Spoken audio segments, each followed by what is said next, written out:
আসসালামু আলাইকুম। আমি ওসমান হাদি।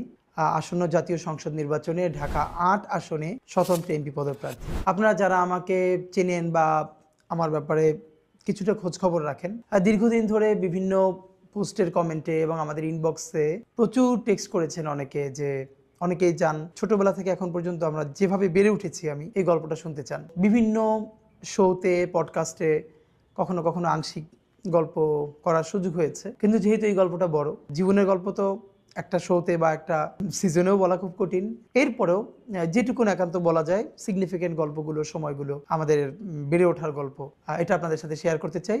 এটা খুব সিরিয়াস কোনো শো না, শোটা হচ্ছে খুবই গল্পচ্ছলে জীবনের বিভিন্ন এলোমেলো গল্প করব, হয়তো সিকোয়েন্স মেনটেন করতে পারবো না। আমার ধারণা বেশ কিছু গল্পের ছোট ছোট সূত্র ধরে আপনাদের সাথে যখন রাস্তাঘাটে দেখা হবে বা অনেক বড় গল্পের সুযোগ হবে, তখন এই গল্পগুলোকে ধরে আমরা আরও লম্বা গল্প করবার সুযোগ পাবো এবং আপনাদেরও জীবনের গল্প শুনতে পাবো। কারণ ব্যক্তিগত পাঠক হিসেবে আমার লাইফের সব থেকে আমার পছন্দের জনরা হলো অটোবায়োগ্রাফি। যত মানুষ আছে, যত কবি, সাহিত্যিক, লেখক, তাদের অটোবায়োগ্রাফি পড়া আমার জন্য অত্যন্ত পছন্দের। সুতরাং আজকে আমি যে গল্পটা বলছি অটোবায়োগ্রাফির মতো করে, আশা করি আপনাদের ভালো লাগে। আমার জন্ম 1993 সালে ঝালকাঠি জেলার নলছিটিতে, যেটা বৃহত্তর বরিশালের অংশ। আমার আব্বা আমার নলছিটি উপজেলার শহরের মাদ্রাসার ভাইস প্রিন্সিপাল ছিলেন এবং শহরের খুবই বহুল পরিচিত মসজিদ খাসমহল জামে মসজিদের ইমাম ও খতিব ছিলেন। আব্বা ইন্তেকাল করেছেন 2012-তে এবং আব্বা যখন ইন্তেকাল করেন তখন ধর্মীয় ঘরানার বাইরে অনেকগুলো সামাজিক সংগঠনের সভাপতি ছিলেন এবং আমার কমিউনিটিতে আমার আব্বা অত্যন্ত সম্মানিত একজন আলেম ছিলেন এবং যে অর্থে আমরা অ্যাক্টিভিস্ট বলি, বিভিন্ন সামাজিক অসঙ্গতি এর বিরুদ্ধে আজীবন তিনি আমার কমিউনিটির সব থেকে সোচ্চার এবং প্রতিবাদী মানুষ ছিলেন। তার নাম শরীফ মাওলানা আব্দুল হাদি। আমার উপজেলাতে যে কেউ তাকে হাদি হুজুর নামে চিনবেন আশা করি ইনশাল্লাহ। আমার মা বেঁচে আছেন, তার জন্য দোয়া চাই। আমার মা একজন হাউসওয়াইফ। মায়ের গল্প অন্য একদিন কোনো দিন বলবো, যে মা যেহেতু এখনো আছেন। আব্বার গল্প বেশি বলি এই জন্য বিভিন্ন জায়গায়, যে আব্বা নাই তো, যে যখন থাকে না তার অনুপস্থিতি বেশি টের পাওয়া যায়। এই জন্য হয়তো দেখবেন আমি কখনো সুযোগ পেলে আব্বার গল্প এই জন্য বলি যে এছাড়া আমার ব্যক্তিগত জীবনে আব্বার ইম্প্যাক্ট ভীষণ ভীষণ প্রভাব আমার জীবনে, আমাদের ভাই বোনদের জীবনে। আমরা 6 ভাই বোন, আমি সবার ছোট। আমার সবার বড় বোন, তার হাজব্যান্ড তিনি একটি মাদ্রাসার প্রিন্সিপাল নলছিটিতেই। তারপরে আমার বড় ভাই ডক্টর মাওলানা আবু বকর সিদ্দিক। আমি ইচ্ছে করি আজকে খুব একদম খুঁটিয়ে খুঁটিয়ে বলছি, যাতে করে আপনারা আর কোনো মানে না থাকে যে এই ব্যাপারটা জানতে পারলে ভালো হতো। ডক্টর মাওলানা আবু বকর সিদ্দিক উনি বরিশাল শহরে বাঘিয়া আলামিন কামিল মাদ্রাসার প্রিন্সিপাল এবং বাংলাদেশের অত্যন্ত কয়েকটা খুব দৃষ্টিনন্দন এবং গুরুত্বপূর্ণ মসজিদের একটি হচ্ছে বাইতুল আমান জামে মসজিদ বরিশালে, যেটা সারা বাংলাদেশ থেকে মানুষ ওখানে নামাজ পড়তে যান অনেকেই, তো সেটারও খতিব। তারপরে আমার বোন, যার বাসায় থেকে আমি, তিনি ঢাকাতেই থাকেন এবং আমার দুলাভাই একটি প্রাইভেট ফার্মে জব করেন দীর্ঘদিন ধরে। আমার এই বোনের বাসা থেকে আমি মূলত ঢাকা বিশ্ববিদ্যালয়ে পড়াশোনা করেছি। তারপরে আমার আরেকজন বোন, তিনি শিক্ষক, নলছিটিতেই থাকেন। তারপরে আমার আরেক ভাই, তিনি হচ্ছেন ইন্টারন্যাশনাল মেডিকেল ট্যুরিজম করেন, ঢাকাতেই থাকেন। এবং সর্বশেষে আমি। গল্পচ্ছলে এই জন্য বলা যে আলহামদুলিল্লাহ আমার পরিবারের যদি এক কথায় বলি, আমার পরিবারের মানে আমরা 6 ভাই বোন, আমার আব্বা আম্মা, এর বাইরে আমার নানার কথা যদি বলি, তিনি পুরো বরিশালের একজন বিখ্যাত আলেমী দ্বীন ছিলেন। দেওবন্দ থেকে উনি পড়াশোনা শেষ করে বরিশালের একটি বড় মাদ্রাসার মুহাদ্দিস ছিলেন। দক্ষিণবঙ্গে ওনার হাজার হাজার স্টুডেন্ট আছে এবং উনি খুবই সম্ভ্রান্ত একজন আলেম ছিলেন বরিশাল শহরের। আমার নানার দিকের মানে মায়ের দিকের যত আত্মীয় স্বজন, আমার বাবার দিকের, আমার দাদা বাড়ির যত আত্মীয় স্বজন, মানে আমাদের পরিবারটা পুরো একটা শিক্ষক পরিবার। এই জন্য বলা যে আমার মানে আমরা 6 ভাই বোন, আমার আব্বা, তারপরে আমার দুলা ভাইয়েরা, এরা তো ম্যাক্সিমামই টিচারের বাইরেও আমার চাচা, ফুপা, এদের প্রায় সবাই শিক্ষক। আবার আমার নানা বাড়িরও আমার খালুরা, আমার মামারা, এরাও প্রায় সবাই শিক্ষক। সেই হিসেবে একদম মানে আমাদের পুরো জার্নিটাই একটা শিক্ষক পরিবারের সাথে, শিক্ষক পরিবারে বেড়ে ওঠা। পড়াশোনার ক্ষেত্রে একটু যেটা বলা যে আমি জীবনে যদি খুব ব্লেসড, আল্লাহ তালার ভীষণ রহমত প্রাপ্ত একজন আমি মনে করি। এই জন্য কারণ আল্লাহ অনেককেই ভালো পরিবার দেয়, ভালো শিক্ষা প্রতিষ্ঠান হয় না। আবার ভালো পরিবার এবং শিক্ষা প্রতিষ্ঠান হয়, অনেকের জীবনে খুব ভালো বন্ধু হয় না। আমি সম্ভবত আল্লাহর সেই সব রহমতপ্রাপ্ত বান্দাদের একজন, যার প্যারালালি আমি জীবনের শ্রেষ্ঠ 3টা জিনিস পেয়েছি। প্রথমত আমার পরিবার। এই জন্য বলা যে মানে শুধু পরিবার না, যে আমার আজকের যে গ্রুমিং, আজকের যে বেড়ে ওঠা, এর বুনিয়াদটা পরিবারে। শুধু পরিবারে না, চর্চাটা ভীষণভাবে। এরপরে আমার শিক্ষা প্রতিষ্ঠান, যেটা নিয়ে একটু পরে লম্বা গল্প করব। এর সাথে আমি যাদের কথা আজকে বলতে চাই, আমার বন্ধুরা। সেই ছোটবেলা থেকে আজ পর্যন্ত আমি এত ভালো বন্ধু জীবনে পেয়েছি, যারা এখন অনেকেই সারা বাংলাদেশের অনেকে ইউনিভার্সিটির টিচার, ডাক্তার, ইঞ্জিনিয়ার, বিভিন্ন জায়গায় অনেকে চাকরি বাকরি করছেন, যে যার জায়গায় খুব বেশি দেশের জন্য কন্ট্রিবিউট করছেন। তা আমার বন্ধুরা, এবং ছোটবেলা থেকে আজ পর্যন্ত যারা আমাকে ভীষণ ভীষণ ভীষণ ভালোবাসে, সাপোর্ট করে। তো যেটা আমার জীবনের সব থেকে বড় আনন্দের, আমরা বিশেষ করে ভাই বোন, আমরা সবাই, আমরা 6 ভাই বোনের মধ্যে 4 ভাই বোনই হোস্টেলে থেকে পড়াশোনা করেছি। আমারটা একটু পরে বলছি। আমার বড় ভাই, তিনি একই সাথে মাদ্রাসা থেকে কামিল পাশ করে বোর্ড স্টান করেছেন প্রতিবারে। তারপরে কুষ্টিয়া ইসলামী বিশ্ববিদ্যালয় থেকেও আবার পড়াশোনা শেষ করেছেন এবং ওখান থেকে পিএইচডি শেষ করেছেন। এবং তিনি অনার্স মাস্টার্সে ফার্স্ট ক্লাস ফার্স্ট হয়ে রাষ্ট্রপতির কাছ থেকে স্বর্ণপদক প্রাপ্ত হয়েছেন। আমার মেজো ভাই, তিনিও জগন্নাথ বিশ্ববিদ্যালয় থেকে তার ডিপার্টমেন্টে ফার্স্ট ক্লাস ফার্স্ট হয়েছেন এবং ডিনস অ্যাওয়ার্ড পেয়েছেন। আমার ছোট আপু, যে আমার ইমিডিয়েট বড়, সেও আলিম, মানে ইন্টার পরীক্ষায় বাংলাদেশের সম্মিলিত মেধা তালিকায় মাদ্রাসা শিক্ষা বোর্ডে মেয়েদের মধ্যে প্রথম স্থান অধিকার করেছিল। আর আমার পড়াশোনাটা হচ্ছে, এগুলো এই জন্য বলা যে আমাদের এই জার্নিটা, আমরা ভাই বোন, আমাদের পড়াশোনা আমাদেরকে এভাবে গ্রো করতে সাহায্য করেছে। এই জন্য একদম ঘরের গল্প আপনাদের সাথে করছি, যাতে লম্বা সময় নিয়ে কেউ চাইলে শুনতে পারেন। আমি ক্লাস 1 to 3 আমি আমার নলছিটিতে আব্বার মাদ্রাসায় পড়েছি। 1 to 3-তে পড়বার পরে আমি বাংলাদেশের সেরা হাতে গোনা কয়েকটি মাদ্রাসার একটি হচ্ছে ঝালকাঠি এনএস কামিল মাদ্রাসা, যেটা অনেকে নেসারাবাদ মাদ্রাসা নামে পরিচিত। এটা হচ্ছে আমার জেলা শহরে, আমার বাড়ি উপজেলাতে। তো 3-র পরে আমি নেসারাবাদে গিয়ে ভর্তি হই, কারণ তখন আমার বড় ভাই এবং মেজো ভাই দুজনেই নেসারাবাদে পড়ছিলেন। তখন সারা বাংলাদেশের মধ্যে হাতে গোনা 2-1টি মাদ্রাসার মধ্যে নেসারাবাদ মাদ্রাসা ছিল। তা আমি ক্লাস 4-এ নেসারাবাদে ভর্তি হই। তো তার আগে 1 to 3 ছোট কিছু যে গল্প বলে যাওয়া দরকার। আব্বার মাদ্রাসায় পড়েছি, বাসা থেকে, যেহেতু আমাদের বাসা নলছিটি শহরেই ছিল, একদম মাদ্রাসা থেকে কাছে। আর আব্বা সবার কাছে অত্যন্ত সম্মানিত ব্যক্তি হবার কারণে, এবং আমার ভাই বোনরাও সবাই পড়াশোনায় ভালো থাকার কারণে, এবং মানে সবাই সমাজে আমাদেরকে ভীষণ ভালোবাসতো, আদর করতো। আমরা ভীষণ স্নেহ পেয়ে বড় হয়েছি পুরো সোসাইটির। তো আমি এখন যে গল্পটা সবথেকে আমার জন্য গুরুত্বপূর্ণ, সেটা হলো এই যে অনেকেই জিজ্ঞেস করে যে আমাদের এই যে আজকে পলিটিক্যাল কনসাসনেস এটা গ্রো করলো কিভাবে। আমি এটা অনেকবার বলেছি বিভিন্ন সাথে, আজকেও বলি যে আমার পলিটিক্যাল গ্রুমিং এর সাথে বিএনপির নামটা ভীষণভাবে জড়িত। নলছিটিতে কুড়িপট্টিতে আমাদের বাসা ছিল, যেটা নদী ভাঙ্গনে আমাদের বাড়িটা ভেঙে গেছে। এটা আমাদের জীবনের বড় ট্র্যাজেডি। কুড়িপট্টিতে আমাদের বাসা থেকে 1 মিনিট দূরত্বে আমাদের উপজেলা বিএনপির অফিস ছিল। এবং আমার খুব মনে আছে যে আমার সাথে বন্ধুরা যখন দিনে খেলাধুলা করতে যেত, অফকোর্স আমিও খেলতে যেতাম, কিন্তু দেখা গেছে অন্য গল্প বা আড্ডার সময় আমি কম যেয়ে আমি বিএনপি অফিসে গিয়ে বসে থাকতাম। বড় ভাইয়েরা, ছাত্রদলের বড় ভাইয়েরা গল্প করতেন, বিভিন্ন পলিটিক্যাল গল্প করতেন, আমি পাশে বসে সেই গল্প শুনতাম। সুবিধা ছিল যেহেতু আব্বাকে সবাই খুব সম্মান করতো, আমাদের পরিবারের একটা, আমাদের প্রতি সবার ভালোবাসা ছিল। তা আমি গেলে সবাই পার্টি অফিসে আদর করতো, বসতে দিত। তো আজকে আমার খুব মনে পড়তেছে যে আমি তো প্রচুর চা খাই। এই কথাটা মানে এখন বলতেছি এই জন্য যে আমার সাথে যারা থাকে আপনি জানেন যে প্রচুর চা খাই। তো সেদিনকে কিছুদিন আগে শাহবাগে সকালে গেছি একটা কাজে, দেখি 7-এর বা 6-এর একটা মেয়ে ওই স্কুলে যাবে, দাঁড়িয়ে আছে ওখানে গার্ডিয়ানের সাথে। তো মনে হয় সম্ভবত বাস আসতে দেরি করতেছে, স্কুল বাস। ও ওখান থেকে চা কিনে চা খাচ্ছে। আমার দেখে এত শান্তি লাগছে, আমি ওরে গিয়ে বললাম তুমি আর এক কাপ চা খাবা, আমি কিনে দিই, আমার খুব দেখতে ভালো লাগতেছে। এর কারণ আমি সম্ভবত মানে আমার লাইফের গল্প বললে চা খাওয়ার গল্প না বললে আসলে কমপ্লিট হবে না। আমি যখন 2 বা 3-তে পড়ি তখন আমার মনে আছে আমাদের এলাকায় 2 ধরনের চা, মানে বলতো যে সিঙ্গেল চা, ডাবল চা। সিঙ্গেল চা 1 টাকা, মানে হাফ কাপ বা একটু বেশি, আর ডাবল চা 2 টাকা। তো সেই আমলে আমি কাউরি দেখিনি আমার বয়সের যে দোকানে গিয়ে চা খেত। আমি দোকানে যেতাম, ডাবল চা নিতাম এবং পিরিচের উপরে চা ঢেলে পায়ের উপরে পা তুলে তারপরে খেতাম ক্লাস 2-তে 3-তে। বড়রা আমার দিকে তাকাই দেখতেন, আমার ভীষণ ভালো লাগতো যে আমি দোকানে চা খেতে যাচ্ছি। তো সেই যে চা খাওয়া শুরু, তারপর থেকে তো মানে এখন পর্যন্ত চায়ের উপরে আছি। যেই গল্পটা বলা দরকার সেটা হলো যখন 2-3-তে পড়ি বিএনপির অফিসে, তখন বিএনপি বিরোধী দল, সম্ভবত 2000 সন এরকম চলে, 1999 2000 এরকম। তখন মানে দেশে যে রাজনীতির পরিবেশটা ছিল, এইটা আমি এখন খুব আঁচ করতে পারি এই জন্য, যেহেতু আমার একটা মফস্বল শহরে বেড়ে ওঠা। তখন যখন হরতাল হতো, বিএনপি যখন বিরোধী দল হিসেবে হরতাল ডাকতো, আপনারা আমার ধারণা যখন সেই সময়টা বড় হয়েছেন, মানে আমি যখন আমার শৈশবের কথা বলছি, তখন আপনারা যারা আরও বড়, তখন নিশ্চয়ই এই গল্পগুলো রিলেট করতে পারবেন। আমি তখন মনে আছে যে হরতাল ডাকলে দুটো কাজ হতো। হরতালের আগের দিন সন্ধ্যার পরে আমাদের শহরে মশাল মিছিল হতো, বিএনপির পক্ষ থেকে হরতাল সফল করবার জন্য মশাল মিছিল করা হতো, এবং আগের দিন টেম্পুতে করে মাইকিং করা হতো আগামীকালকের হরতাল সফল হোক সফল হোক। আমার দুইটা ব্যাপার খুব মনে আছে। একটা হলো আগের দিন যখন মাইকিং করা হতো টেম্পুতে আগামীকালকের হরতাল সফল হোক সফল হোক, আমিও বড় ভাইদের সাথে টেম্পুতে উঠে যেতাম এবং আমি তাদের সাথে পাশে বসে মাঝে মধ্যে এরকম বলতাম।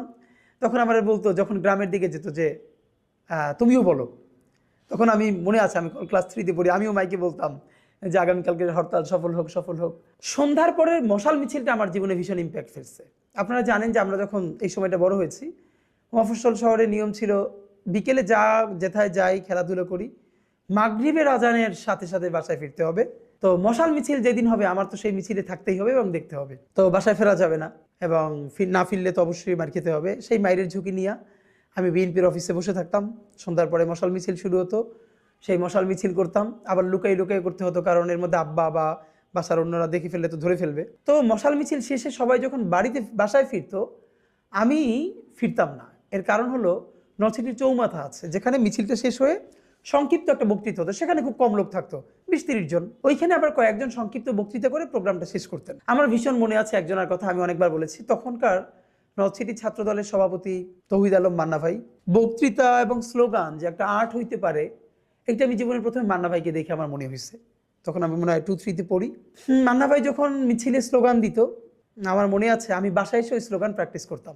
বিশেষ করে সন্ধ্যার পরে মশাল মিছিলে পরে মান্না ভাই চৌমাথায় যখন তিনি বক্তৃতা করবেন, এইটা শোনার জন্য আমি দাঁড়াই থাকতাম। এবং এখন আমি কানেক্ট করতে পারি যে এই যে বক্তৃতা আমার কাছে ভালো লাগে, সেইটা আমার তখন থেকে বোঝা শুরু। কারণ আমার বয়সে তখন আমি কাউকে দেখি নাই বক্তৃতা শোনার জন্য দাঁড়াই আছে। মান্না ভাই যে বক্তৃতা করতেন, এরপরে রাত্রিরে বাসায় ফিরতাম। আমরা ফ্লাস্ক, আপনারা জানেন ফ্লাস্ক ভেঙে গেলে ফ্লাস্কের উপরে যে মানে কি বলবো যে খোসাটা আছে, এইটা মুখের দ্বারে ধরে কথা বললে অনেক শব্দ হয় মাইকের মতো কাছাকাছি।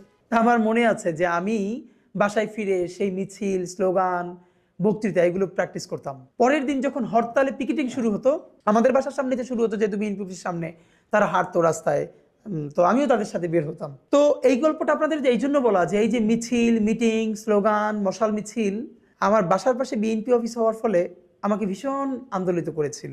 এবং এমনভাবে আন্দোলিত করেছিল, আমি যখন সম্ভবত ক্লাস 4-এ বা 5-এ পড়ি, তখন 2001-এর জাতীয় নির্বাচন, যে নির্বাচনের মধ্য দিয়ে বিএনপি 4 দলীয় জোট ক্ষমতায় আসে। তখন আমি সব থেকে ক্ষুদে অ্যাক্টিভিস্ট। এলাকায় বন্ধু বান্ধবদেরকে নিয়ে প্রচুর ধানের শীষের মিছিল দেই। আমাদের ওখানে তখন বিএনপির পক্ষ থেকে নির্বাচন করলেন ইসরাত সুলতানা ইলেন ভুট্টো। উনি বিএনপির প্রার্থী হলেন, ভুট্টো সাহেবের স্ত্রী।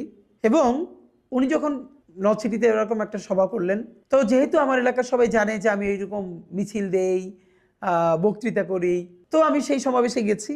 কে যেন বলে উঠলো যে হাদি হুজুরের ছেলে, ওরে স্টেজে উঠাই দাও, ও বলবে। এবং সবাই আমার ধরে উঠাই দিল। ছোটবেলা থেকে আমার মধ্যে ভয় জিনিসটা ছিল না, এবং আমি বিএনপির ধানের শীষের জন্য একটা বড় বক্তৃতা করে ফেললাম। দুটো ব্যাপার ছিল, হাদি হুজুরের ছেলে, এই জন্য সবাই তো এমনিতেই ভালোবাসতো।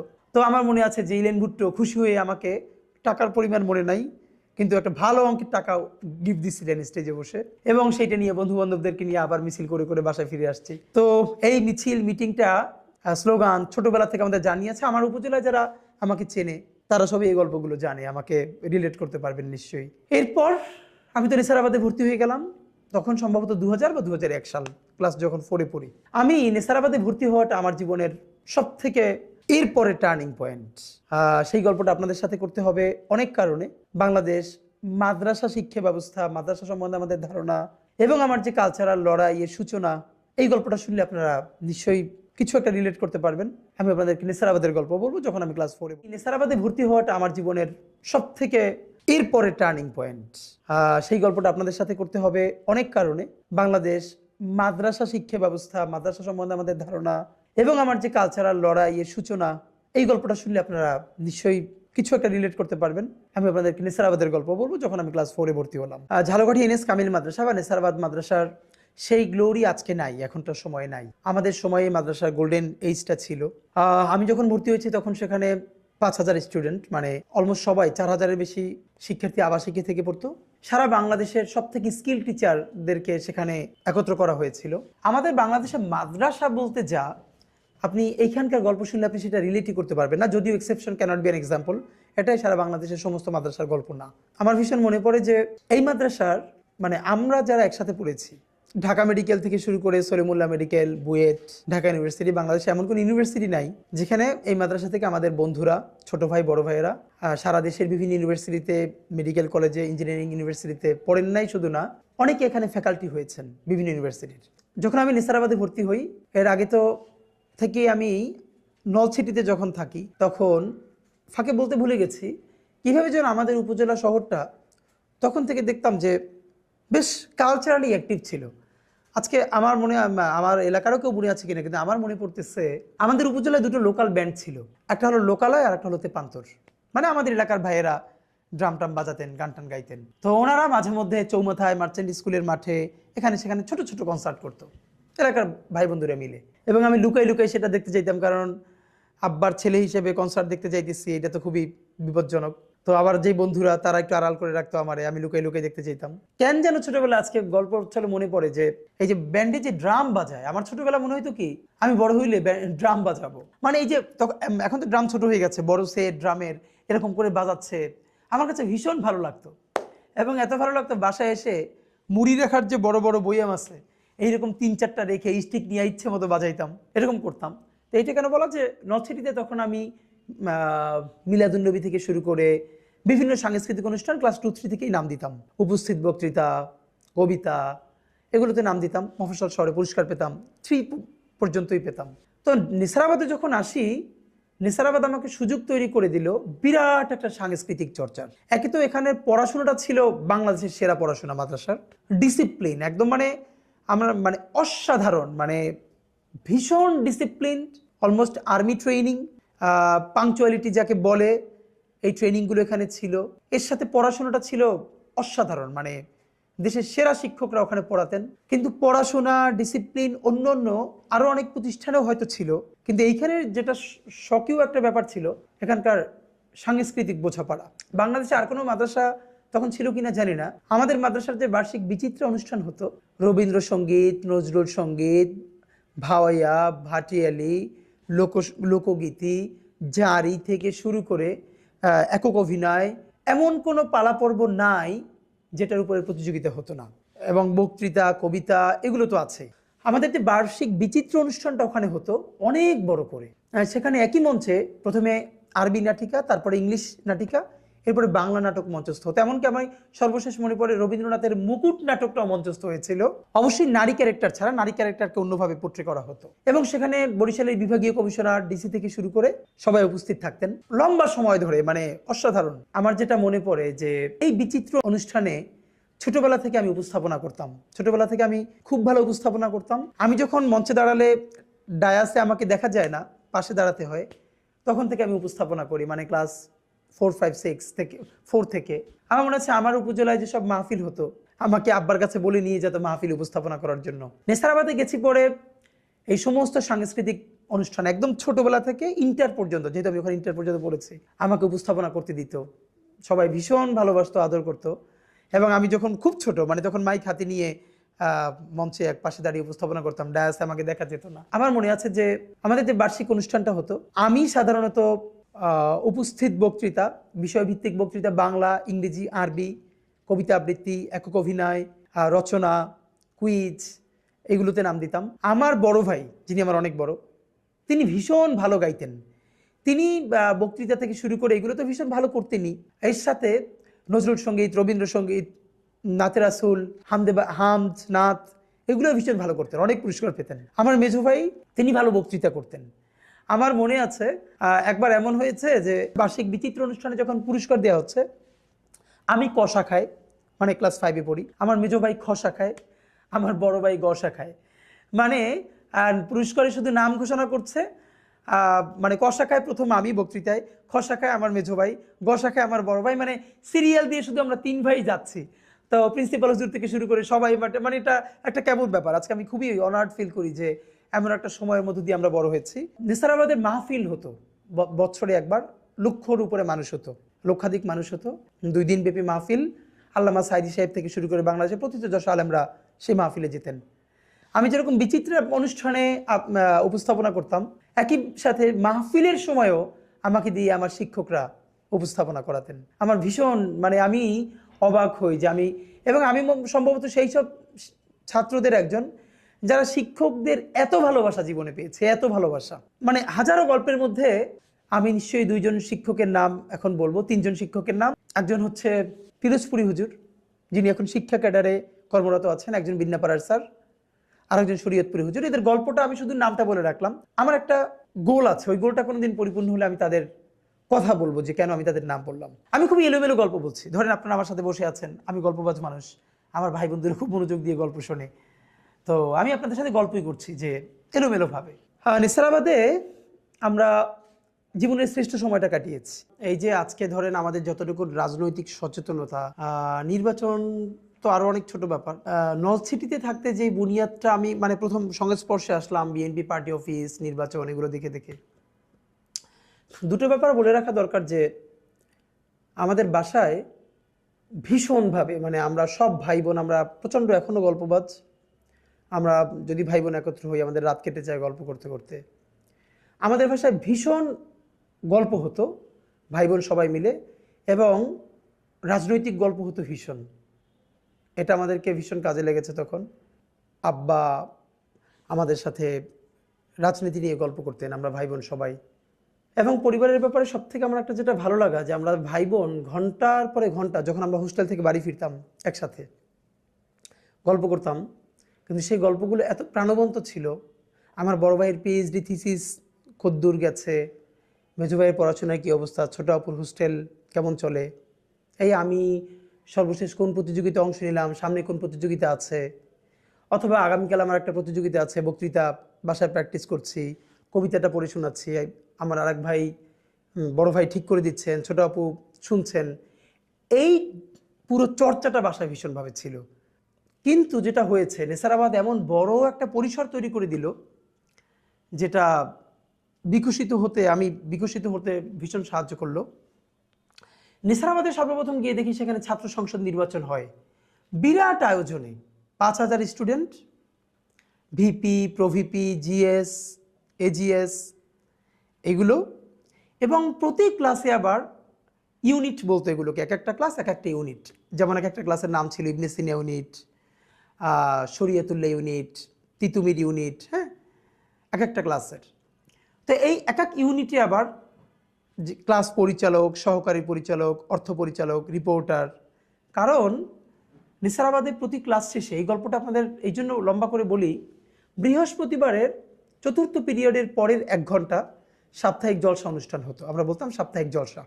এই অনুষ্ঠানে কিরাত, হামদ, নাত, এরপরে নজরুল সঙ্গীত, রবীন্দ্রসঙ্গীত, লোকসঙ্গীত যত আছে, অথবা নাটিকা, একক অভিনয়, এগুলো হতো। এবং এই অনুষ্ঠান পরিচালনা করার জন্য কারা কিভাবে করবে, ছাত্র সংসদ নির্বাচনের সময় ক্লাসের ইউনিট নির্বাচন হতো। একদম ক্লাসের যে প্রধান ক্লাস পরিচালক, তারপরে সহকারী পরিচালক, এরপরে প্রতি ক্লাস থেকে 5 টাকা 10 টাকা করে সবাই ছাত্র সংসদে কন্ট্রিবিউট করতো, সেটা তোলার জন্য একজন অর্থ পরিচালক। তারপরে অনুষ্ঠান কেমন হচ্ছে, কার তেলাওয়াত কেমন হলো, সঙ্গীত কেমন হলো, বক্তৃতা কেমন হলো, সেইটা আবার তাকে পড়ে শোনানোর জন্য রিপোর্টার ছিল, একজন রিপোর্ট করত। এবং পুরো অনুষ্ঠানে একজন সভাপতিত্ব করতেন নির্দিষ্ট শিক্ষক। তো আমি সম্ভবত ক্লাস 4-এ সর্বপ্রথম, এটা বলে রাখা ভালো যে 1, 2, 3 আমি আমার ক্লাসে ক্যাপ্টেন নির্বাচিত হতাম যখন নর্থ সিটিতে পড়ি। এবং তখনও ডিরেক্ট ভোটে, খাতায় কলমে যে ভোট হতো সেই ভোটে ক্যাপ্টেন নির্বাচন হতো, এবং যে আবার ক্যাপ্টেন নির্বাচিত হবে সে ক্লাসের সবাইকে খাওয়াবে 1, 2, 3 এর সময়, এটা তো করতাম।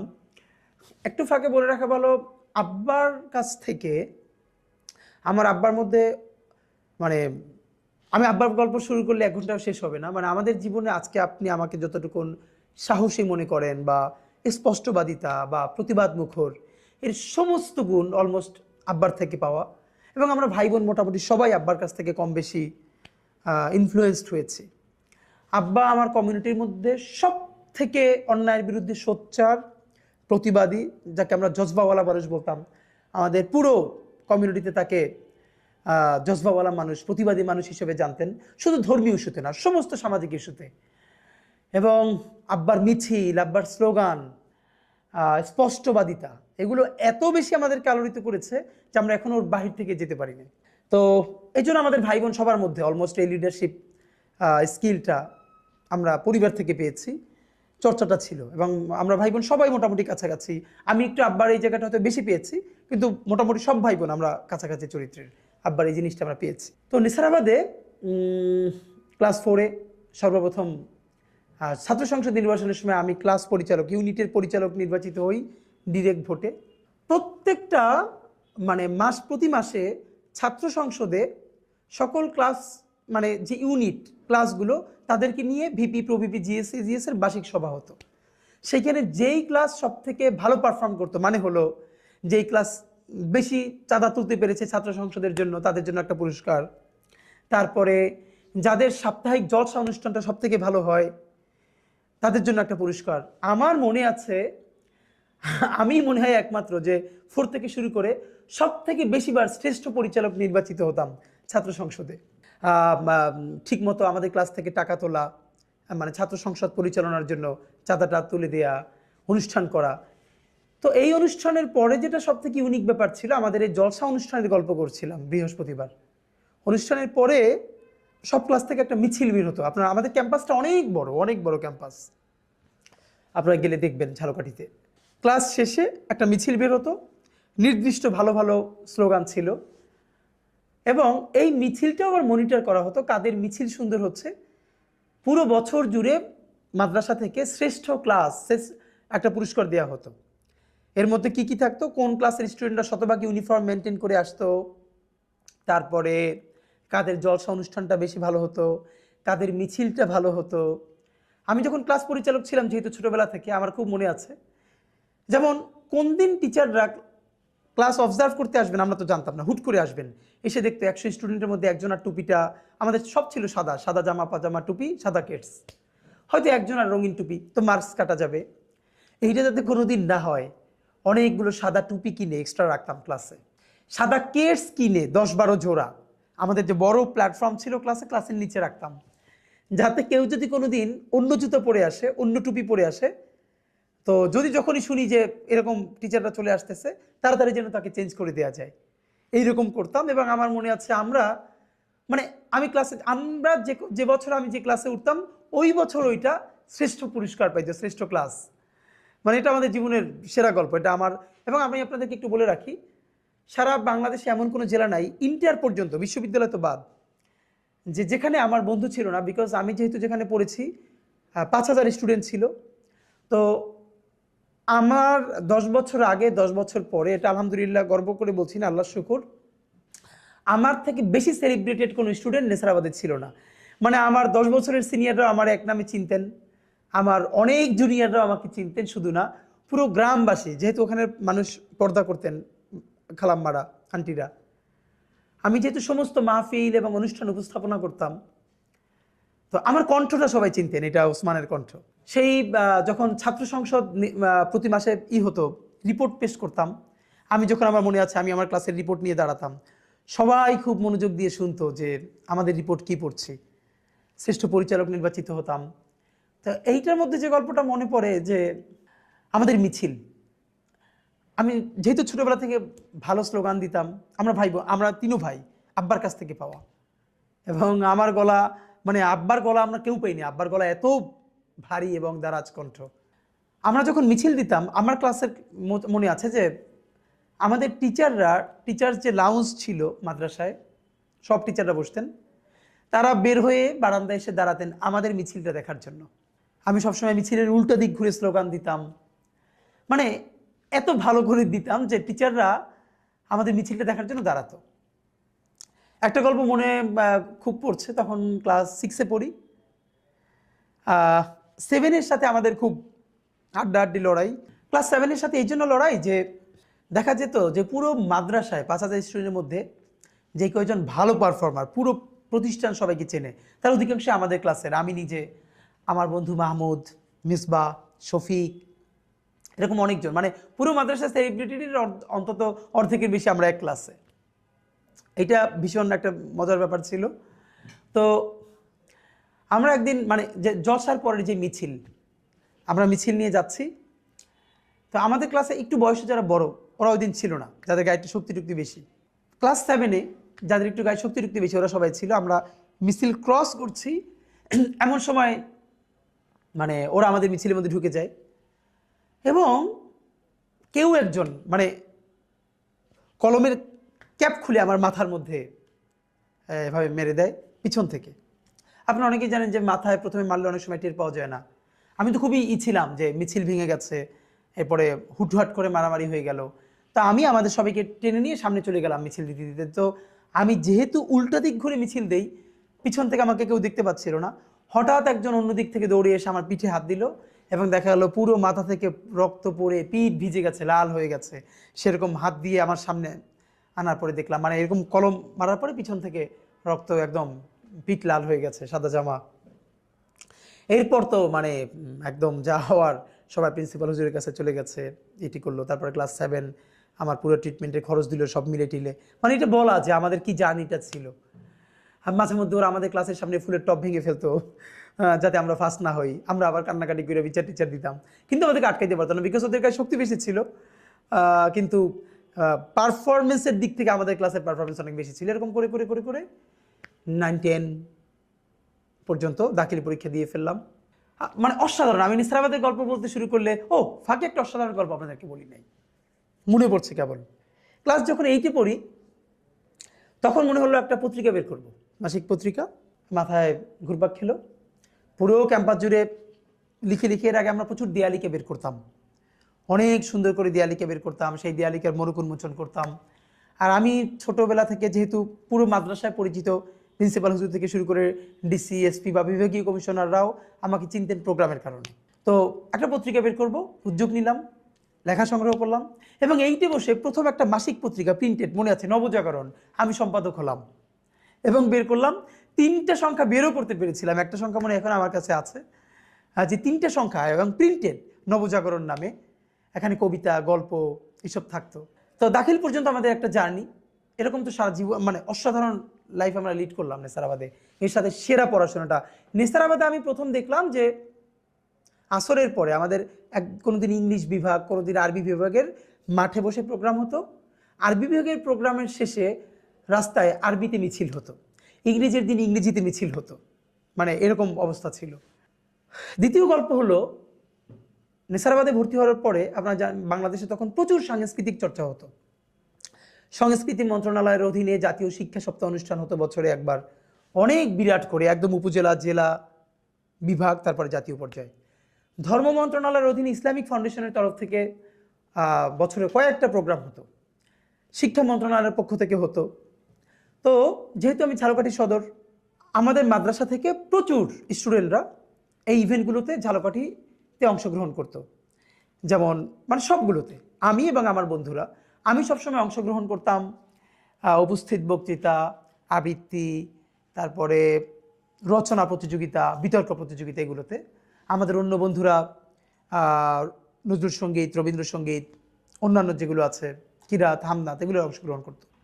ঝালকাঠি সদরে আমরা যখন যেতাম, স্বাভাবিকভাবেই এখানে আমাদের সাথে প্রতিদ্বন্দ্বিতা করতো ঝালকাঠির সরকারি যে হরচন্দ্র বালিকা বিদ্যালয়, এরপরে গভর্নমেন্ট স্কুল, মানে সব প্রতিষ্ঠান থেকে ঝালকাঠি সদরে আসতো। এইখানে যে প্রথম হতো প্রত্যেক শাখা থেকে, সে আবার জেলা পর্যায়ে।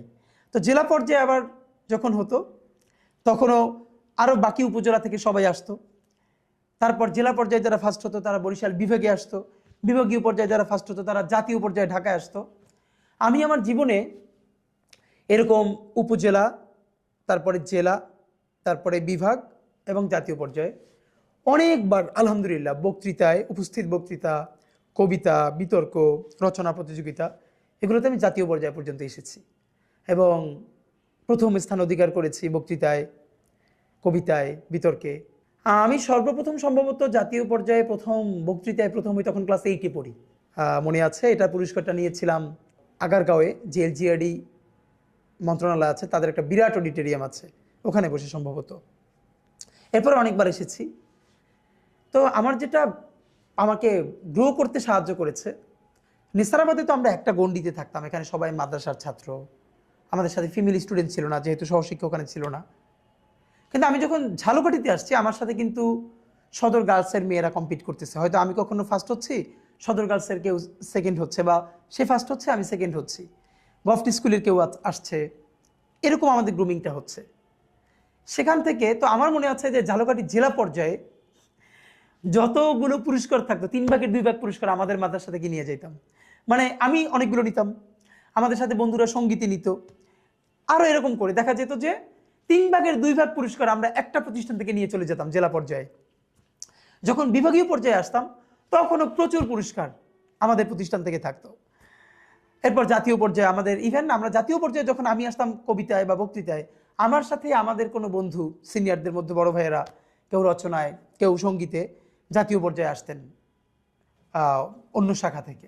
তো এরকম তো এসেছি প্রচুর। এবং আমার আজকে মনে আছে যে আমরা যখন উপজেলা পর্যায়ের প্রোগ্রামে যেতাম আমাদেরকে সরকারি তরফে 20 টাকা দেওয়া হতো ভাড়া, আর জেলা পর্যায়ের প্রোগ্রামে 80 টাকা আমার মনে আছে। এরপর বাড়ছে, বিভাগীয় পর্যায়ে সম্ভবত 200 টাকা, মানে যাতায়াত খরচ পুরস্কার ছাড়া এই ছাড়া। আর জাতীয় পর্যায়ে যখন আসি তখন মনে হয় সর্বপ্রথম 800 টাকা করে ভাড়া দেওয়া হতো। যাই হোক, তো একে নেসারাবাদের এই জিনিসগুলো, তারপরে প্রচুর, মানে আমি নেসারাবাদ থেকে দেখা গেছে জাতীয় এরকম বিতর্ক প্রতিযোগিতা, কবিতা, এই সেই, সারাদিন জেলা বিভাগ। তো আমি যেটা হয়েছে, আমি মাদ্রাসার বাইরে এই প্রচুর প্রতিযোগিতায় অংশগ্রহণ করবার ফলে জাতীয় অনেক মানুষের সাথে আমার পরিচয় ঘটে। বিশেষ করে যারা বিচারক ছিলেন, কোনো ম্যাডাম আবৃত্তির বিচারক ছিলেন বা বক্তৃতার বিচারক ছিলেন, প্রোগ্রামের শেষে তিনি আমাকে ডেকে বলতেন যে আমার নাম্বার নাও, আমার সাথে যোগাযোগ করো। আমার মনে আছে বিভাগীয় পর্যায়ে একবার ফার্স্ট হওয়ার পর আমার ছোট আপু আমার সাথে গেছে, তো আমাকে না পেয়ে যিনি একজন বিচারক ছিলেন তিনি আমার বোনকে পেয়ে বলেছিলেন যে ওকে খুব ভালো গ্রুমিং করতে হবে, ও ইনশাল্লাহ বড় হলে ভালো করবে। তো এরকম বিচারকরাও পরে ডেকে আদর করতেন, আবার তাদের কাছে গিয়ে শিখতাম।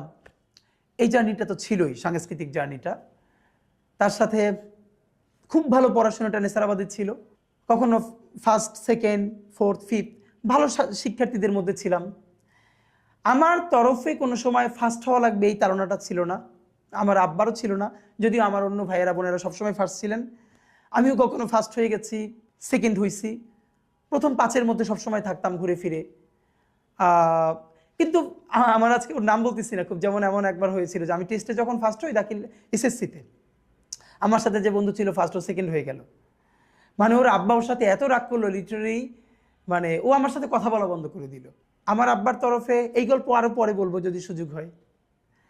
আমার আব্বার ব্যাপারে আমার মায়ের একটা অভিযোগ সারা জীবন, তিনি তার কোনো ছেলে মেয়েকে জীবনে পড়তে বলেন না, জীবনেও পড়তে বলেন না। তার ফিলোসফি হলো পড়তে আবার বলতে হবে কেন, ও তো নিজেই পড়বে, তিনি পড়তে বলবেন না। বরং আব্বা আজীবন যেটা বলতেন, কম কম পড়বা। যেমন আব্বার আজীবন কথা ছিল আসর থেকে মাগরিব পড়া যাবে না, বাইরে হাঁটতে হবে, খেলতে হবে, রাত্রির 10টার পরে জাগা যাবে না, পড়াশোনা করা যাবে না। আব্বা যখন নলছিটি থেকে নেসারাবাদে আমাদেরকে দেখতে যাইতেন, আমার বন্ধুরা খুব মজা পাইতো এই জন্য যে সবার গার্ডিয়ানরা যখন যেত সবাই বলতো এই ভালো করে পড়াশোনা করো, বেশি বেশি পড়ো। আব্বা বলতো কি কম কম পড়বা, আসরের পর পড়বা না, রাত্রি 10টার পর পড়বা না। এটা সবাই শুনে খুব মজা পেত। কখনো ফার্স্ট হয়ে গেছি এমনও হয়েছে, আমার মনে আছে আজকে এই গল্পটা, সম্ভবত ইন্টারে। আমি ছোটবেলা থেকে ল্যাঙ্গুয়েজে, মানে আরবি, ইংলিশ, এগুলোর প্রতি আমার এক ধরনের ন্যাচারাল ইনক্লিনেশন আছে, শিখতে ভালো লাগে এবং আমি ভালো করতাম। যে কোনো ধরনের ল্যাঙ্গুয়েজ শেখার প্রতি আমার ভীষণ আগ্রহ। তো স্বাভাবিকভাবেই আরবিতে ভালো ছিলাম, ইংলিশে ভালো ছিলাম। ইন্টারে টেস্টের সময় সম্ভবত, মানে আমি একদমই পড়াশোনা করলাম না, এবং তখন প্রচুর ইংলিশ নিয়ে সময় দিচ্ছিলাম, কারণ এসএসসির পরে আমি ঢাকায় এসে ইংলিশে কোচিং করেছি। এখানে খুব ভালো করার কারণে ইংলিশে এত বেশি ইনভলভ হয়েছি, অন্য পড়া কিছু পড়তামই না। তো পেয়েছিলাম হলো টেস্ট পরীক্ষায় 10 না 12, মানে 1 ঘন্টা বসে কিছু একটা লিখে চলে আসছি, আর দেই নাই। এটাও পুরো মাদ্রাসার একটা বিরাট গসিপ হয়ে গেল, মানে আমি কিভাবে 10 পাই, মানে এখন আমার নিয়ে টিচাররা কি করবে। পরে টেস্টে তো ফর্ম ফিল আপ করলাম, বাট আমার একটা হিসাব ছিল যে দরজা বন্ধ করে 2 মাস পড়লে এমনিতেই ভালো করবো ইনশাল্লাহ। এবং হ্যাঁ, এটাই হয়েছিল। যে কারণ আমি মনে আছে যে আমাদের যখন আমি ইন্টারে ফার্স্ট ইয়ার থেকে আমাদের যে হিস্ট্রি এবং সিভিক্স, ইতিহাস এবং পৌরনীতি, আমি তখনই ইংলিশে লিখতাম, বাংলায় লিখতাম না, এবং আমার টিচাররা খুবই খুশি হতো। তো এই গল্পগুলো এমনিতে বলা যে আমাদের ওইখানে যে গ্রুমিংটা ছিল। এসএসসি পরীক্ষা দেওয়ার পরে আমি ঢাকায় আসি, সাইফুরসে ইংলিশ স্পোকেন, ফনেটিক্স, প্রেজেন্টেশন এগুলোর উপরে কোচিং করি। এবং তখন সাইফুডস খুব নাম করা, সারা ঢাকার সমস্ত ব্রাঞ্চ মিলে ওদের একটা কম্পিটিশন হলো, ডিবেট কম্পিটিশন সর্বশেষ, মৌচক এবং পান্থপথ। এবং কীভাবে যেন হতে হতে হতে হতে মানে আমি যাদের সাথে ছিলাম আমার টিমে, মৌচক এবং 3 জন ছিল, ভিকারুন্নেসার, একজন আইডিএলের, আর আমি একমাত্র হুজুর। তখন পান্থপথের সাথে ডিবেট হলো এবং আমাদের টিম উইন করলো এবং আমি বেস্ট স্পিকার হলাম। এটা আমার জীবনের খুবই একটা দারুণ গল্প, যে তখন আমি জামা পাজামা টুপি পরি। সবাই ভেবেছিল এসএসসির পরে আমি ঢাকায় কলেজে ভর্তি হয়ে যাব, আর ঝালকাঠিতে ব্যাক করব না। আমাদের যিনি ফনেটিক্সের ক্লাস নিতেন, তিনি ঢাকা বিশ্ববিদ্যালয়ে ইংলিশের শিক্ষক ছিলেন, আলিফ স্যার, মনে আছে। তো উনি যখন জিজ্ঞেস করেন, আমি বললাম না, আমি আবার কি মাদ্রাসায় ভর্তি হব। উনি বললে খুব একটু আপসেট হলো, যে কেন তুমি, মানে সবাই প্রত্যাশা করছিলেন যে আমি যেহেতু পরে ঢাকা বিশ্ববিদ্যালয়ে পড়তে চাই, তাহলে আমার তো একটা কলেজে ভর্তি হয় ভালো। কিন্তু আমার মনে আছে আমি উত্তর দিয়েছিলাম যে আমার বন্ধুরা যারা এখন এখানে ভিকারুন্নেসার আছে, অথবা নটরডেমে ভর্তি হবে, হোলি ক্রসে ভর্তি হবে, যারা একসাথে কোচিং করেছে, ওরা সবাই ভালো ইংলিশ জানে, বাংলা জানে, কিন্তু আরবি তো জানে না। আমার ভালো লাগার ব্যাপার হলো আমি তো ইংলিশটাও জানি ওদের মতো করে মোটামুটি, মাশাল্লাহ, বাংলাটাও জানি, কিন্তু আমি যে আরবিটা শিখছি, এটা যে আর একটা এফিসিয়েন্সি আমার মধ্যে আছে, এইটা তো ওদের নাই। সুতরাং আমি এটা আরও গ্রো করতে চাই। তো এইটা শুনে উনি খুব খুশি হয়েছিলেন। আবার ব্যাক করলাম এসএসসির পরে, আলিমের এসারাবাদে আবার ভর্তি হলাম। আলিমটা আমি পড়াশোনা করিনি, একদম একাডেমিক পড়াশোনা। আমি প্রচুর ইংলিশ ফনেটিক্স নিয়ে সময় দিলাম। সময় পেলে ঢাকায় চলে আসতাম, আমার সেই টিচারদের সাথে ক্লাস করতাম। এবং ইন্টার সেকেন্ড ইয়ারে লাকিলি ঝালকাঠিতে ঢাকা থেকে একটা প্রতিষ্ঠান গেল, স্যাঙ্গুইন ল্যাঙ্গুয়েজ ক্লাব, তারা স্পোকেন ফনেটিক্স শেখাবে এবং তারা টিচার নিবে। আমিও কৌতূহলবশত অ্যাপ্লাই করলাম এবং মানে তখন ভালো ইংলিশ বলতাম, তারা আমাকে টিচার হিসেবে মানে নিয়ে নিল। আমি তখন ইন্টারে পড়ি, আমার মনে আছে। এবং সেখানে যারা ভর্তি হয়েছে পরে স্পোকেনে, ফনেটিক্সে, সবাই ইন্টারের চেয়ে, মানে কেউ বরিশাল বিএম কলেজে অনার্স পড়ে, মাস্টার্স পড়ে। তো সেখানে স্টুডেন্ট, আর আমি ইন্টারে পড়ি, কিন্তু আমি তখন তাদেরকে ট্রেন আপ করাচ্ছি। এটা আমার জীবনের একটা বিরাট গল্প। স্যাঙ্গুইন ল্যাঙ্গুয়েজ ক্লাব আমার জীবনের বিরাট অংশ। এটা ঝালকাঠিতে যারা আছেন তারা নিশ্চয়ই মনে করতে পারবেন। এবং আমি স্যাঙ্গুইনের সাথে সেই ইন্টার থেকে শুরু করে আমি ঢাকা বিশ্ববিদ্যালয়ে যতদিন পড়েছি ততদিন পর্যন্ত বছরে একবার গিয়ে স্যাঙ্গুইন ল্যাঙ্গুয়েজ ক্লাবে, বছরে একদিন 7 দিন আমি একবার গিয়ে 7 দিন সেখানকার টিচার্স ট্রেনিং করাতাম। এই সম্পর্কটা আমি ধরে রেখেছিলাম, কারণ ওটা আমার প্রফেশনাল জার্নি শুরু। আরেকটা মজার ব্যাপার হলো, আমার লাইফের প্রথম প্রফেশনালি, মানে আমার স্টুডেন্ট হলো আমার বন্ধুরা। যখন ইন্টারে পড়ি আমাদের 1 মাস ছুটি দিল রোজার মাসে।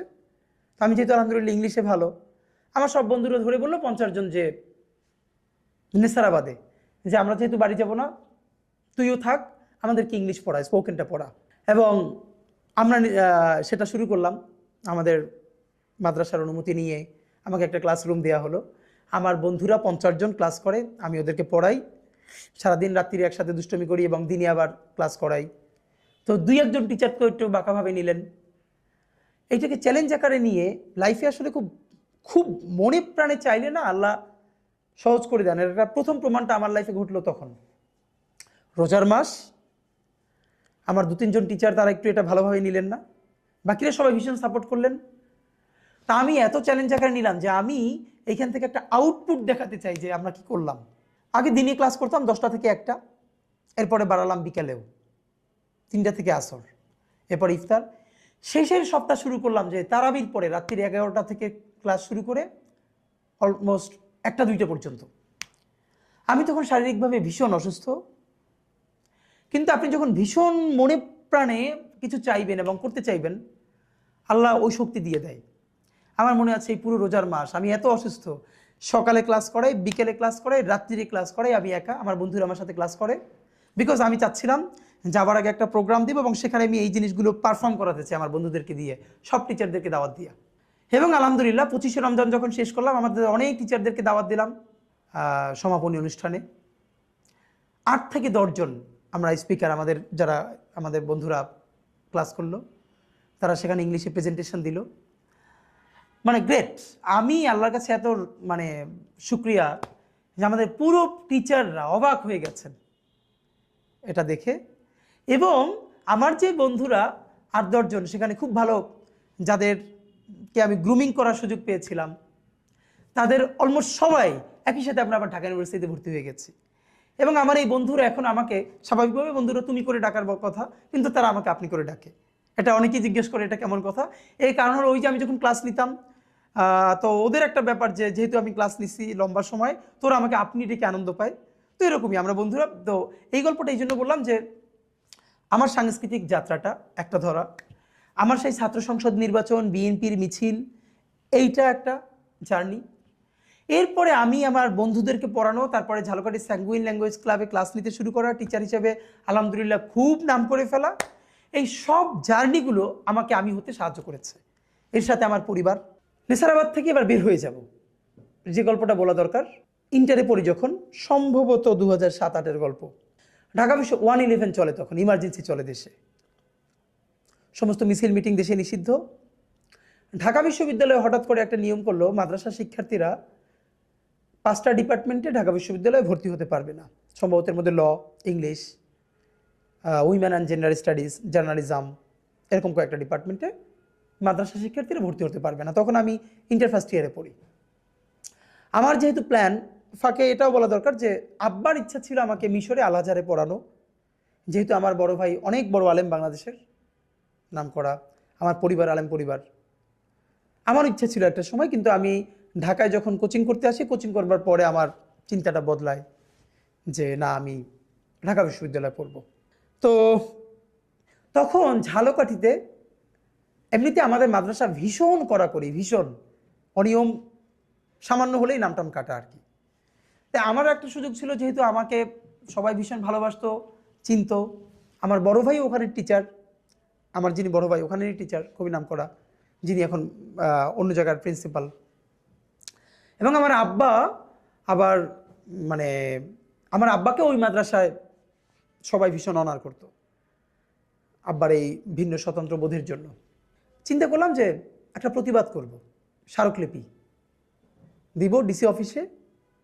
কিন্তু তখন তো মিছিল মিটিং সব নিষিদ্ধ। আমাদের মাদ্রাসা থেকে ঝালকাঠি শহর 2-3 কিলোমিটার দূরে, প্রায় অন্তত 3 কিলোমিটারের মতো, 2 কিলোমিটার তো হবেই, মানে এটা শহরের পাশে। ডিসি অফিসের স্মারকলিপি দিব, প্রতিবাদ জানাবো। যেহেতু আমরাও ঢাকা বিশ্ববিদ্যালয়ে ভর্তি হতে চাই, তাহলে তো ডিপার্টমেন্টগুলো বন্ধ হয়ে যাবে।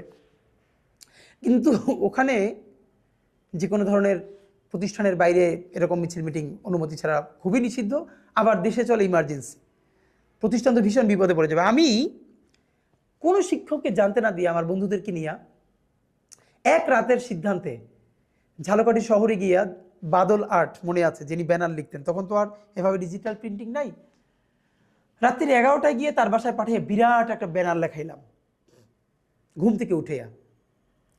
অন্য বন্ধুদেরকে, আমাদের যে বোর্ডিং ছিল আশপাশ থেকে, বাঁশ কেটে কেটে প্ল্যাকার্ড, তারপরে ঝালকাঠি শহর থেকে এরকম কাগজ কিনে এনে সারা রাত গোপনে প্ল্যাকার্ড লেখাইলাম, ব্যানার করে আনলাম, সবাই সংঘবদ্ধ করলাম যে সেদিন হলো বৃহস্পতিবার, ক্লাস একটু আগে ছুটি হয়ে যাবে জলসা অনুষ্ঠানের পরে, বের হয়ে আমরা মসজিদের সামনে থেকে মিছিল শুরু করে দিব। মিছিল শুরু করলে তারা আমাদেরকে আটকাতে পারবে না, আমরা মিছিল করে ফেলবো, তারপরে যা হয় হোক, সব দায়িত্ব আমার, আগে জানলে তো আটকাই দিবে। আমাদের ক্লাস, আরও অনেক ক্লাসকে আমি আস্তে আস্তে আস্তে আস্তে কানেক্ট করে ফেললাম, বলে রাখলাম। এবং আমি যেটা করলাম, আমার বেশ কিছু, আমি যেহেতু জাতীয় পর্যায়ে অনেক অনুষ্ঠানে আসতাম, এই কারণে অনেক বড় ভাইদের সাথে পরিচিত হয়ে গিয়েছিলাম। তা আমি ঝালকাঠিতে বসে ঢাকায় ফোন করে, আমার মনে আছে দিগন্ত টেলিভিশনের এক ভাই, তাকে বললাম যে আমরা ঝালকাঠিতে এরকম একটা প্রোগ্রাম করব, প্লিজ আপনারা কাভারেজের ব্যবস্থা করেন। তো ওনারা ওইটা জেনে, যেহেতু ইমার্জেন্সির মধ্যে প্রোগ্রাম, ওনাদেরও আগ্রহ ছিল। আমার মনে আছে আমাদের মাদ্রাসায় দিগন্ত টিভির ক্যামেরা চলে গেছে, এবার আরও বেশ অনেক সাংবাদিক চলে গেছে। হঠাৎ করে আমাদের টিচাররা, ক্যামেরা, এই সেই, সাংবাদিক দেখে তো অবাক যে কী ব্যাপার, এত বড় ক্যাম্পাস।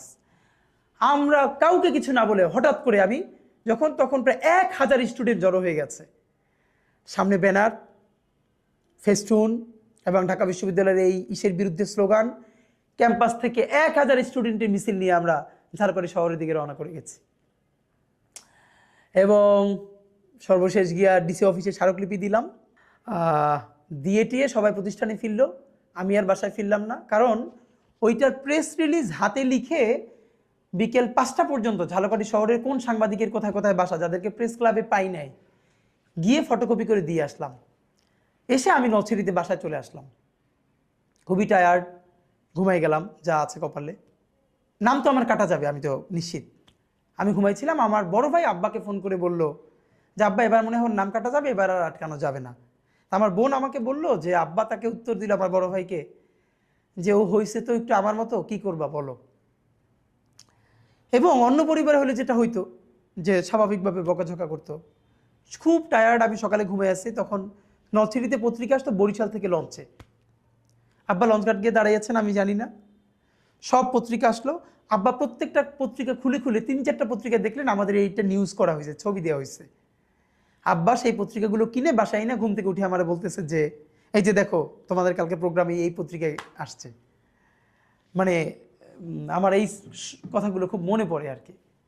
যাই হোক, মানে ঢাকার জন্য আমরা ঝালকাঠিতে বসে আন্দোলন করলাম, এটা জাতীয় পত্রিকা আসলো, আমাদের জন্য তো আনন্দের। ঢাকায় ফিরলাম ইন্টার পরীক্ষা দিয়ে।